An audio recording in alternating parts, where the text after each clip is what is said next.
Hello friends, ಎಲ್ರಿಗೂ ಕೂಡ ನಮಸ್ಕಾರ. ಇವತ್ತಿನ ಒಂದು ಎಪಿಸೋಡ್ ಅಲ್ಲಿ ನಾನು ಮಾರ್ನಿಂಗ್ ಡ್ರಿಂಕ್ ಬಗ್ಗೆ ಹೇಳ್ತೇನೆ. ಯಾಕೆಂದ್ರೆ ಚಳಿಗಾಲ ಸ್ಟಾರ್ಟ್ ಆಯ್ತಲ್ವಾ, ಬೆಳಿಗ್ಗೆ ತಣ್ಣೀರಾಗ್ಲಿ ಡಿಟಾಕ್ಸ್ ಜ್ಯೂಸ್ ಆಗ್ಲಿ ಯಾವುದು ಕುಡಿಲಿಕ್ಕೆ ಅಷ್ಟು ಇಷ್ಟ ಆಗೋದಿಲ್ಲ ನಮಗೆ.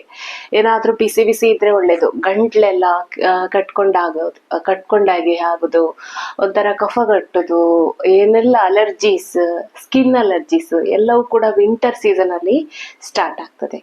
ಇವತ್ತೊಂದು ಮಾರ್ನಿಂಗ್ ಡ್ರಿಂಕ್ ಅನ್ನ ಹೇಳಿಕೊಡ್ತೇನೆ ನಾನು ನಿಮಗೆ, ಯಾವ ರೀತಿ ಮಾಡಬೇಕು, ಯಾವ ರೀತಿ ಕುಡಿಬೇಕು ಅಂತ ಹೇಳಿ. ಈ ಡ್ರಿಂಕ್ ಕುಡಿಯೋದ್ರಿಂದ ಏನೆಲ್ಲ ಬೆನಿಫಿಟ್ ಇದೆ ಅನ್ನೋದನ್ನ ಮೊದಲು ನಾವು ತಿಳ್ಕೊಳ್ಳುವ. ಇವತ್ತು ಎರಡೇ ಇಂಗ್ರೀಡಿಯೆಂಟ್ಸ್ ಅನ್ನ ಯೂಸ್ ಮಾಡಿಕೊಂಡು ನಾನು ನಿಮ್ಗೆ ಇಲ್ಲಿ ಒಂದು ಮಾರ್ನಿಂಗ್ ಡ್ರಿಂಕ್ ಅನ್ನ ಹೇಳ್ಕೊಡ್ತೇನೆ. ಈ ಒಂದು ಡಿಟಾಕ್ಸ್ ಅಥವಾ ಮಾರ್ನಿಂಗ್ ಡ್ರಿಂಕ್ ಅನ್ನ ಕುಡಿಯೋದ್ರಿಂದ ನಿಮ್ಮ ಒಂದು ಇಮ್ಯುನಿಟಿ ಡೆವಲಪ್ ಆಗ್ತದೆ, ಹಾಗೆ ನಿಮ್ಮ ಮೆಟಬಾಲಿಸಮ್ ಕೂಡ ಇಂಪ್ರೂವ್ ಆಗ್ತದೆ. ಇದನ್ನ ಒಂದು ಚಾಲೆಂಜ್ ತರ ಒಂದು 21 ಡೇಸ್ ನೀವು ತಗೊಳ್ಬೇಕು. 21 ಡೇಸ್ ಈ ಮಾರ್ನಿಂಗ್ ಡ್ರಿಂಕ್ ಅನ್ನ ಡೈಲಿ ಕುಡಿಯೋದ್ರಿಂದ ಇಮ್ಯುನಿಟಿ ಬೂಸ್ಟ್ ಆಗ್ತದೆ, ಹಾಗೆ ನಿಮ್ಮ ಮೆಟಬಾಲಿಸಮ್ ಇಂಪ್ರೂವ್ ಆಗ್ತದೆ. ಹಾಗೆ ನೀವು ವೆಯ್ಟ್ ಲಾಸ್ ಮಾಡುವಂತ ಟೈಮಲ್ಲಿ ನಿಮ್ಗೆ ಏನು ಕ್ರೇವಿಂಗ್ಸ್ ಆಗ್ತದಲ್ವಾ, ಬೇರೆ ಏನೋ ತಿನ್ಬೇಕು ಅಂತ, ಆ ಕ್ರೇವಿಂಗ್ಸ್ ಅನ್ನ ಕಂಟ್ರೋಲ್ ಮಾಡ್ತದೆ. ಹಾಗೆ ಜಾಸ್ತಿ ಹಸಿವೆಯನ್ನು ಕೂಡ ತಡೆಗಟ್ತದೆ. ಚಳಿಗಾಲದಲ್ಲಿ ಸ್ವಲ್ಪ ನಮ್ಗೆ ಜಾಸ್ತಿ ಕ್ರೇವಿಂಗ್ಸ್ ಇರ್ತದೆ, ಏನೆಲ್ಲ ತಿನ್ಬೇಕು, ವೆದರ್ ಕೂಲ್ ಆಗಿರುವಾಗ ಏನಾದ್ರೂ ಬಜ್ಜಿ ಬೋಂಡ ಆ ತರ ಎಲ್ಲ ತಿನ್ಬೇಕು ಅಂತೇಳಿ ಅನಿಸ್ತದಲ್ಲ. ಸೊ ಅದಕ್ಕೋಸ್ಕರ ಈ ಒಂದು ಡ್ರಿಂಕ್ ಅನ್ನ ನೀವು ಡೈಲಿ ಎಷ್ಟು ಸಲ ಬೇಕಾದ್ರೂ ಕುಡಿಬಹುದು. ಮಾರ್ನಿಂಗ್ ಕುಡಿಬಹುದು, 11 ಗಂಟೆ ಅಷ್ಟೊತ್ತಿಗೆ ಇರ್ಬೋದು, ಅಥವಾ ಮಧ್ಯಾಹ್ನ ಊಟಕ್ಕಿಂತ ಮೊದಲೇ ಇರ್ಬೋದು, ಈವ್ನಿಂಗ್ ಟೀ ಟೈಮ್ ಅಲ್ಲಿ ಇರ್ಬೋದು, ಯಾವಾಗಾದ್ರೂ ಕುಡಿಬಹುದು, ಅಥವಾ ನೈಟ್ ಮಲಗೋದಕ್ಕೆ ಮುಂಚೆ ಕೂಡ ಕುಡಿಬಹುದು. ಅದಕ್ಕೆ ಬೇಕಾದ ಮೇನ್ ಇಂಗ್ರೀಡಿಯೆಂಟ್ಸ್ ಅಂದ್ರೆ ಒಂದು ಮೆಂತೆ ಕಾಳು. ಮೆಂತೆ ಹೇಳೋದು ತುಂಬಾನೇ ಒಳ್ಳೇದು. ಇದು ವೆಯ್ಟ್ ಲಾಸ್ ಅಲ್ಲಿ ಮತ್ತೆ ಶುಗರ್ ಇದ್ದವರಿಗೆ ಕೂಡ ಮೆಂತೆ ತುಂಬಾನೇ ಒಳ್ಳೇದು. ಇನ್ನೊಂದು ಜೀರಿಗೆ. ಇದೆರಡು ಇಂಗ್ರೀಡಿಯೆಂಟ್ಸ್. ಜೀರಿಗೆ ಹೇಳುವಂಥದ್ದು ಕೂಡ ನಮ್ಮ ಒಂದು ವೆಯ್ಟ್ ಲಾಸ್ ಜರ್ನಿಯಲ್ಲಿ ತುಂಬಾನೇ ಇಫೆಕ್ಟಿವ್. ಅಂದ್ರೆ ಇಂಥದೆಲ್ಲ ಕುಡಿದ್ರೆ ಬಾಡಿ ಫ್ಯಾಟ್ ಕರಗ್ತದ, ಹೊಟ್ಟೆ ಫ್ಯಾಟ್ ಕರಗ್ತದ ಅಂತ ಹೇಳಿದ್ರೆ ಅದು ಸಾಧ್ಯ ಇಲ್ಲ. ಆದ್ರೆ ನಮ್ಮ ಮೆಟಬಾಲಿಸಮ್ ಅದನ್ನ ಹೆಲ್ಪ್ ಮಾಡ್ತದೆ, ವೆಯ್ಟ್ ಲಾಸ್ ಆಗ್ಲಿಕ್ಕೆ ಹೆಲ್ಪ್ ಆಗ್ತದೆ. ಹಾಗೆ ಮೆಟಬಾಲಿಸಮ್ ನಮ್ಮ ಜೀರ್ಣಕ್ರಿಯೆಯನ್ನ ಒಂದು ವೇಗವನ್ನ ಜಾಸ್ತಿ ಮಾಡ್ತದೆ. ಜೀರ್ಣಕ್ರಿಯೆ ಎಲ್ಲ ಬೇಗ ಆಯ್ತು ಅಂತ ಹೇಳಿದ್ರೆ ವೆಯ್ಟ್ ಲಾಸ್ ಕೂಡ ಆಗ್ಲಿಕ್ಕೆ ಬೇಗ ವೆಯ್ಟ್ ಲಾಸ್ ಆಗ್ಬೋದು. ಈ ಒಂದು ಚಾಲೆಂಜ್ ಅನ್ನ ನೀವು 21 ಡೇಸ್ ತಗೊಳ್ಳಿ. 21 ಡೇಸ್ ಕಂಟಿನ್ಯೂಸ್ ಈ ಒಂದು ಡ್ರಿಂಕ್ ಅನ್ನ ಕುಡೀರಿ, ನೋಡಿ ನಿಮ್ಗೆ ಒಳ್ಳೆ ರಿಸಲ್ಟ್ ಬರ್ತದೆ. ಈಗ ನಾವು ಈ ಡ್ರಿಂಕ್ ಅನ್ನ ಹೇಗ್ ಮಾಡೋದು ಅಂತ ನೋಡುವ ಬನ್ನಿ. ನೋಡಿ ಫ್ರೆಂಡ್ಸ್, ಇಲ್ಲಿ ನಾನು ಕಾಸ್ಟ್ ಐರನ್ ತವಾನ ಬಿಸಿಗಿಟ್ಕೊಂಡಿದ್ದೇನೆ. ಇದಕ್ಕೀಗ ನಾವು ಜೀರಿಗೆ ಮತ್ತೆ ಮೆಂತೆಯನ್ನ ಹಾಕೊಳ್ಬೇಕು. ಸೇಮ್ ಪ್ರಮಾಣದಲ್ಲಿ ಹಾಕಿದ್ರು ಓಕೆ. ಇಷ್ಟು ಮೆಂತೆನ ತಗೊಂಡಿದ್ದೇನೆ ನಾನು. ನಿಮ್ಗೆ ಅಳತೆ ಹೇಳ್ಬೇಕು ಅಂತಾದ್ರೆ ಸ್ಪೂನ್ ಅಳತೆಯಲ್ಲಿ ಹೇಳ್ಬೋದು. 1 2 3 4 ಸ್ಪೂನು ಮೆಂತೆನ ಹಾಕೊಂಡಿದ್ದೇನೆ. ಇದೀಗ ಸಣ್ಣ ಉರಿಯಲ್ಲಿ ರೋಸ್ಟ್ ಆಗ್ಬೇಕು. ಹಾಗೆ ಜೀರಿಗೆ ಕೂಡ 4 ಸ್ಪೂನು ಹಾಕೊಳ್ಳುವ. 1 2 3 4 ಇದನ್ನ ಈಗ ಸಣ್ಣ ಉರಿಯಲ್ಲಿ ಚೆನ್ನಾಗಿ ರೋಸ್ಟ್ ಮಾಡ್ಕೊಳ್ಬೇಕು.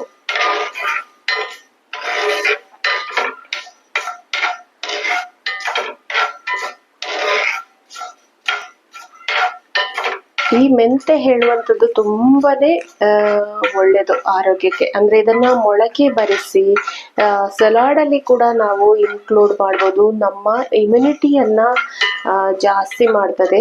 ಹಾಗೆ ಈ ಕಬ್ಬಿಣದ ಒಂದು ಪಾತ್ರೆ ಏನಿದೆ ಇದರಲ್ಲಿ ನಾವು ಫ್ರೈ ಮಾಡೋದ್ರಿಂದ ಅದು ಕೂಡ ಬೆನಿಫಿಟ್ ಇದೆ. ಹಾಗೆ ಈ ಒಂದು ಇದನ್ನ ನಾನು ಎಲ್ಲಿ ಕೂಡ ಕುದಿಸ್ತಾ ಇಲ್ಲ, ನೀರಿಗೆ ಹಾಕಿ ಕುದಿಸ್ಲಿಕ್ಕೆ ಇಲ್ಲ. ಇದನ್ನ ಈ ತರ ಫ್ರೈ ಮಾಡೋದ್ರಿಂದ ಫ್ಲೇವರ್ ಕೂಡ ತುಂಬಾನೇ ಚೆನ್ನಾಗಿ ಬರ್ತದೆ. ಹಾಗೆ ಇದರಲ್ಲಿರುವ ಯಾವುದಕ್ಕೂ ನೀರಲ್ಲಿ ಹಾಕಿ ಕುದಿಸೋದಿಲ್ಲ. ಹಾಗೆ ಮೊದಲಿನ ದಿವಸ ಏನು 1 ಗ್ಲಾಸ್ ನೀರಿಗೆ, ಬಿಸಿ ನೀರಿಗೆ ನೀವು ಈ ಪೌಡ್ರನ್ನ ಹಾಕಿ ಇಟ್ಕೊಳ್ಳೋದು. ಮರು ದಿವಸ ಅದಕ್ಕೆ ಮತ್ತೆ ನೀವು ಬಿಸಿನೀರನ್ನ ಆ್ಯಡ್ ಮಾಡಿಕೊಂಡು ಕುಡಿಯೋದು. ನೀರಲ್ಲಿ ಅಂದ್ರೆ ಪಾತ್ರೆ ಒಲೆ ಮೇಲೆ ಇಟ್ಟು ಕುದಿಸ್ಲಿಕ್ಕೆ ಇಲ್ಲ. ನೋಡಿ ಘಮ ಘಮ ಅಂತೇಳಿ ಮೆಂತೆದ್ದು ಪರಿಮಳ, ಜೀರಿಗೆಯದ್ದು ಪರಿಮಳ ಬರ್ತಾ ಉಂಟು. ಇದು ಸ್ವಲ್ಪ ಬ್ರೌನ್ ಕಲರ್ಗೆ ಬರಬೇಕು, ಹಾಗೆ ಜೀರಿಗೆ ಪಟ ಪಟ ಅಂತ ಹೇಳಬೇಕು. ಕಾಣಿಸ್ತಿದೆ ಅಲ್ವಾ ನಿಮಗೆ?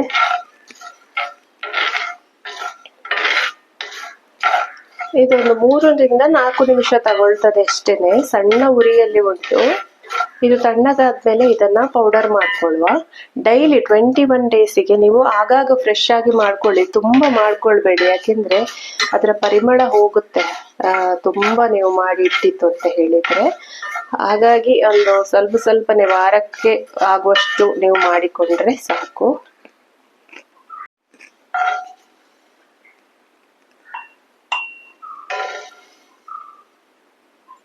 ಇದನ್ನ ಈ ತರ ಒಂದು ಕುಟಾಣಿಗೆ ಹಾಕೊಳ್ಳಿ. ಇದು ಮಿಕ್ಸಿ ಜಾರಿಗೆ ಹಾಕೊಳ್ಳಿಕ್ಕೆ ಸ್ವಲ್ಪ ಇರೋದ್ರಿಂದ ಮಿಕ್ಸಿ ಜಾರಿಗೆ ಕಷ್ಟ.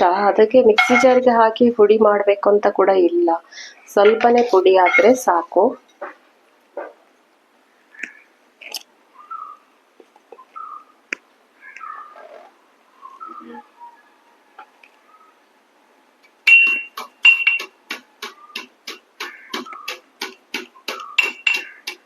ಪುಡಿ ಮಾಡ್ಕೊಳ್ಳುವ ಇದನ್ನ. ನೋಡಿ ಇಷ್ಟು ಹುಡಿ ಆದ್ರೆ ಸಾಕು.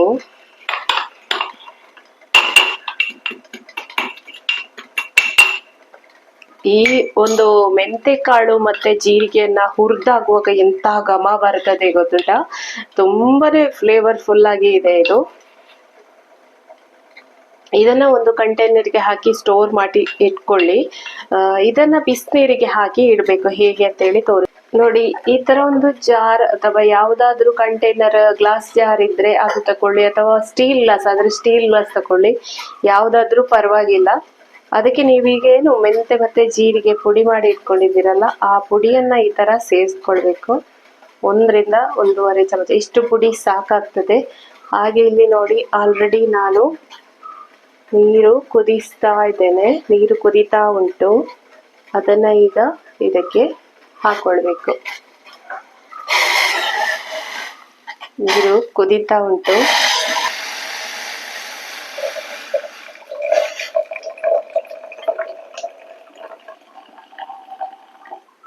ನೋಡಿ, ನಾನು ಅರ್ಧದಷ್ಟೇ ನೀರನ್ನ ಹಾಕೊಂಡೆ.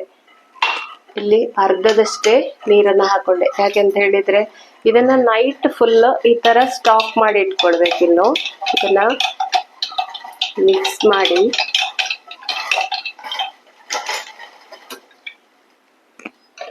ಇದನ್ನ ಸ್ಟಾಕ್ ಮಾಡಿ ಹೀಗೆ ಇಟ್ಕೊಳ್ಬೇಕು. ಇದನ್ನು ಸ್ಟಾಕ್ ಮಾಡಿ ಇಟ್ಕೊಂಡು ಮರುದಿವಸ ಬೆಳಿಗ್ಗೆ ಇದಕ್ಕೆ ಮತ್ತೆ ಬಿಸಿನೀರನ್ನ ಆಡ್ ಮಾಡಿ ಕುಡಿಯುವಂಥದ್ದು. ಈ ತರ ಕುಡಿಯೋದ್ರಿಂದ ಇಮ್ಯುನಿಟಿ ಬೂಸ್ಟ್ ಆಗ್ತದೆ, ಮೆಟಬಾಲಿಸಮ್ ಜಾಸ್ತಿ ಆಗ್ತದೆ, ತುಂಬಾನೇ ಎಫೆಕ್ಟಿವ್. ಚಳಿಗಾಲದಲ್ಲಿ ಕುಡಿಲಿಕ್ಕೆ ಕೂಡ ತುಂಬಾನೇ ಟೇಸ್ಟಿ ಆಗಿರುತ್ತದೆ ಇದು. ಇದನ್ನು ನೀವು ಒಂದು ವಾರಕ್ಕಾಗುವಷ್ಟು ಈ ಪೌಡ್ರನ್ನು ಕಂಟೈನರಲ್ಲಿ ಹಾಕಿ ಇಡಿ.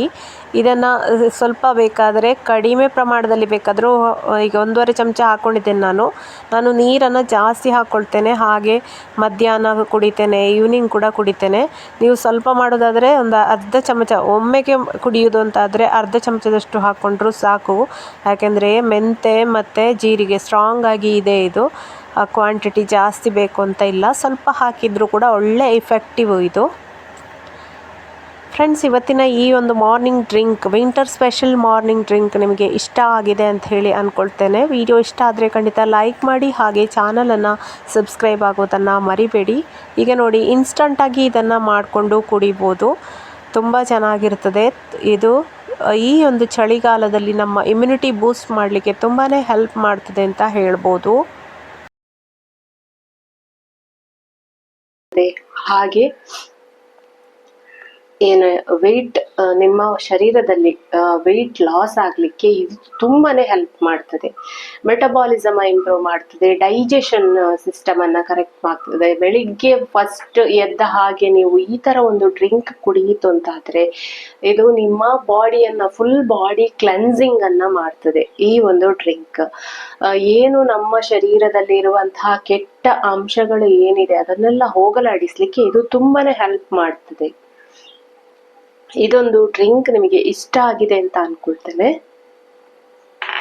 ನೀವು ಕೂಡ ನಿಮ್ಮನೇಲಿ ಖಂಡಿತ ಟ್ರೈ ಮಾಡಿ. ಹಾಗೆ ಶುಗರ್ ಪೇಷಂಟ್ಸ್ ಆಗಿದ್ರು ಕೂಡ ಇದನ್ನ ಕುಡಿಬೋದು.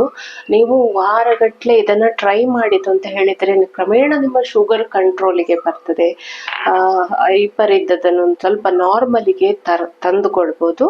ಅಥವಾ ಮೇಂಟೈನ್ ಮಾಡ್ಲಿಕ್ಕೆ ಯಾರೆಲ್ಲ ವೆಯ್ಟ್ ಮೇಂಟೈನ್ ಮಾಡ್ತಾ ಇದ್ದೀರಾ ಅವರು ಕೂಡ ಈ ತರ ಒಂದು ಇಮ್ಯುನಿಟಿ ಬೂಸ್ಟರ್ ಅನ್ನ ಕುಡಿತಾ ಇದ್ರೆ ವೆಯ್ಟ್ ಕೂಡ ಇನ್ಕ್ರೀಸ್ ಆಗಲ್ಲ. ಹಾಗೆ ಫುಡ್ ಕ್ರೇವಿಂಗ್ಸ್ ಅನ್ನ ಕಂಟ್ರೋಲ್ ಮಾಡ್ತದೆ. ನೋಡಿದ್ರಲ್ಲ ಫ್ರೆಂಡ್ಸ್, ಈ ಒಂದು ಡ್ರಿಂಕ್ ಅನ್ನ ಹೇಗ್ ಮಾಡೋದು ಅಂತ ಹೇಳಿ. ಇದು ನಮ್ಮ ಈ ಚಳಿಗಾಲದಲ್ಲಿ ನೀವು ಇದನ್ನ ಒಂದು 21 days ನೀವು ಟ್ರೈ ಮಾಡಿ. ತುಂಬಾನೇ ಬೆನಿಫಿಟ್ ಇದೆ ನಿಮಗೆ. ಅಮೇಝಿಂಗ್ ಟೇಸ್ಟ್ ಇದು. ಈ ತರ ಕುಡಿಯೋದ್ರಿಂದ ಮೆಂತೆಯಲ್ಲಿ ಇರುವಂತಹ ಒಂದು ಸ್ವಲ್ಪ ಕಹಿ ಅಂಶ ಇದೆ. ಜೀರ ಇರ್ಬೋದು, ಇದು ಎಲ್ಲವೂ ಕೂಡ ನಮ್ಮ ಬಾಡಿ ಅಂದ್ರೆ ಕ್ಲೀನ್ ಆಗ್ಲಿಕ್ಕೆ ತುಂಬಾನೇ ಒಳ್ಳೇದು. ಕಾನ್ಸ್ಟಿಪೇಷನ್ ಇದ್ರೆ ಕೂಡ ಇದರಿಂದ ಸಾಲ್ವ್ ಆಗ್ತದೆ. ಇದಕ್ಕೆ ನೀವು ಲೆಮನ್ ಬೇಕಾದ್ರೆ ಆಡ್ ಮಾಡ್ಕೊಳ್ಬೋದು, ಲೆಮನ್ ಬೇಕು ಅಂತ ಇಲ್ಲ.